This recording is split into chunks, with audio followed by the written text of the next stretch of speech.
Hello, students. I'm really glad that the rain is finally over, and I'm so happy that I'm recording this in the backyard of my house. So, we're going to finish Chapter 7, and we've got two more topics to go. One is work when the force is changing, and the idea of power. And as I was getting set up here, I noticed a mistake here. Let me just fix that right now. Okay, so here we go. So how do we figure out work if the force is changing? Yeah. So far, we had a super simple formula here. The amount of work is the force times the displacement. And this was okay when the force is constant. However, the force oftentimes isn't constant. And so there's this one case that is like very important, and it's for springs. And many objects, real objects have a certain squishiness to them, a certain springiness to them. And so we're going to have a different situation. And now, so for a spring, we have that the force when you push on it is equal to K times X. And K is a constant. And this is called Hooke's law. So, all right, so to illustrate this, let's see here. I'm going to move this up a little bit. To illustrate this, I've got a spring here that is starting out relaxed. So relaxed meaning that it's its natural length. It's not pulling. It's not pushing. It's just the way it would naturally be. And I'm setting up a coordinate system here where x equals 0 is right here, okay, at its relaxed position, right here. This is x equals 0. And okay, that's the before case. And now after a bit, I've pushed on it, and so I've got a new position. I call it xf. I guess it's x final. And we now have a new force, F final. And so how much work I did pushing on it is figured out by graphing. So here's the push I'm doing as x increases. You see x is increasing as we go to the right, and the force is going up. And the slope of this line is K times X. And just as a reminder, K is called the spring constant. So the bigger K is, the steeper the slope will be. And from our point of view, like playing with a spring, it would feel like the spring is more stiff, right? It's a stronger spring if K is big. And another thing before we move on is the Hooke's law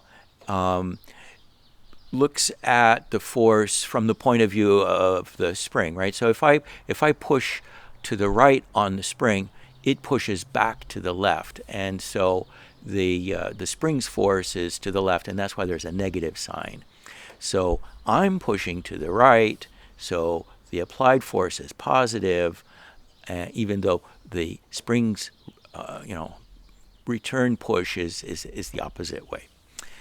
Anyhow, getting back to work. I didn't realize it, but I made a pun right there. Haha. Getting back to work. So to figure out the amount of work that you did, the easiest way, at this point in this class, is to calculate the area under this curve from the beginning point to the end point, the initial to final point. And since this happens to be a triangle, it's not too hard to do that. It's 1/2 times the base times the height of the triangle.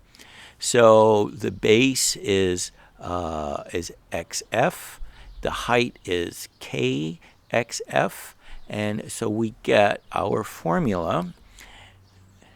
The amount of work that we did is 1/2 kxf. x squared. So in this particular example, I suppose this ought to be xf. But in terms of formulas that you'll see in, like on the cheat sheet and so on, it's going to be written work equals 1/2 kx squared. And you really do need to look at the book because there's a lot of details, a lot of information, a lot of explanations in the book that are worth looking at. Now, I'm going to do an example here about how work goes into the spring and then work comes back out of the spring. So there's two examples, and the first example is work going in, and then the second example is work coming back out. So here we go. So I have a spring like the one on the previous page, and let's say that it has a stiffness of 200 newtons per meter. And Dr. H, that's me, I compress it 1.5 meters. So how much work did I do? And so to get the answer, we write down our formula. That's a point right there. You wrote down the formula. Good. And then now we plug in the numbers. 1/2 times the stiffness, 200, times the displacement, 1.5 meters. Don't forget to square. Now that you've plugged in the number, you've got another point there on your quiz. You get the answer, 225 Newton meters, which is the same as joules. So that's how much work I did squeezing that spring. All right. Now, actually, the spring has energy in it. I mean, that's what work does. It puts energy from one place to another place. And so here we put the energy into the spring. So that takes us to example 2. The spring is compressed. And Stephen Hawking, who is in a wheelchair, is going to be pushed by the spring. So yeah, I have my little diagram here. This is Stephen Hawking. This is the compressed spring. And we're about to let the spring go, and the spring is going to push him to the left. So the question is going to be, how much work did the spring do? How much? So I just said, how much work did the spring do? Another way of looking at it is, how much kinetic energy will Stephen Hawking get? And the answer will be 225 joules. So the way to kind of think about this is that the work that I did when I was squeezing the spring was being absorbed by the spring. And then later, the spring gave it back. So when the spring was pushing Hawking, it was pushing and doing work on Hawking, and so the work that went into the spring came back out and pushed Hawking, and so that's how Hawking got kinetic energy. I think I'm sort of talking round in circles, but you're going to see this sort of like speaking in circles, going round and round. That's a feature of talking about energy. We'll get to that in the next chapter. Okay, so one last topic here, the topic of power. So if you're doing work, you're doing it at a certain rate. And power is the amount of work that gets done divided by how long it took. So here's a definition formula, P equals W over T.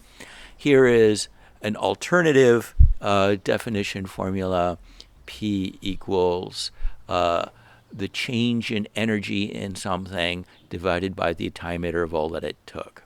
So it's the two ways of writing it mean the same thing.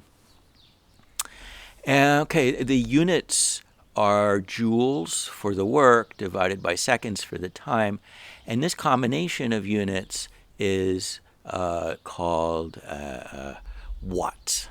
And Mr. Watt, my understanding is that he was a steam engine, a Scottish steam engine designer, and his steam engines, I guess, were really good at putting out a lot of power. Somebody can Google that for me and then tell me if I'm wrong. Okay, now just a side note, the letter W, unfortunately, is getting way overused. We've seen W used for weight. We've seen W used for work. And now we're seeing W as the unit, the abbreviation for the unit of watts. So because of all this confusion, that's why I'm tending to use F sub G for weight, and I tend to write WATTS for watts, and I recommend that you do the same thing. And then we can use W, keep using W for work. Yeah.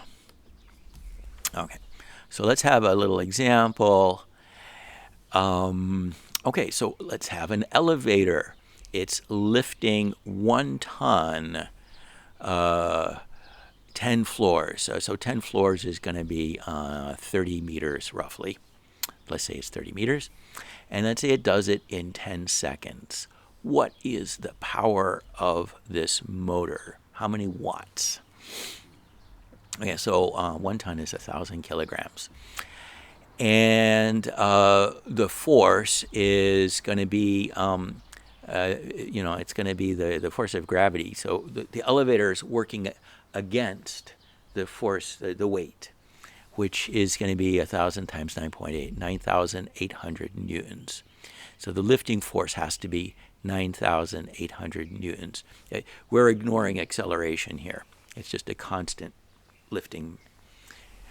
And so, okay, so the work was the lifting force times the displacement, which is 9,800 newtons times 30 meters.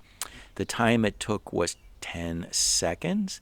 Putting in the numbers and doing the math, we get 29,400 joules per second, or 29,400 watts. And it works out to 39 horsepower, and 1 horsepower. So that's an old it's an old unit, but we still use it. A horsepower is about the amount of power that a really strong horse can do. Can put out for some period of time. And it works out that 1 horsepower is approximately 750 watts, right? So that's the power output of a horse. And yeah, okay. Now, you don't want to make a horse do that for too long. You'll kill the horse, right? He'll die of exhaustion. But anyway, for a few minutes, that's what a horse can do. Yeah. So I think that's it for now. Thank you. Work hard. Do your homework. Don't forget expert TA. Don't forget to do the labs. And bye-bye.